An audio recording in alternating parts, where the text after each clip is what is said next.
بسم الله الرحمن الرحيم سبح اسم ربك الأعلى الذي خلق فسوى والذي قدر فهدى والذي أخرج المرعى فجعله غثاء نحوا سنقرئك فلا تنسى إلا ما شاء الله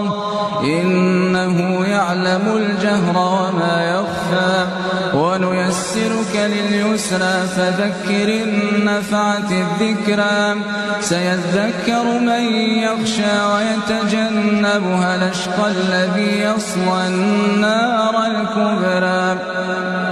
ثم لا يموت فيها ولا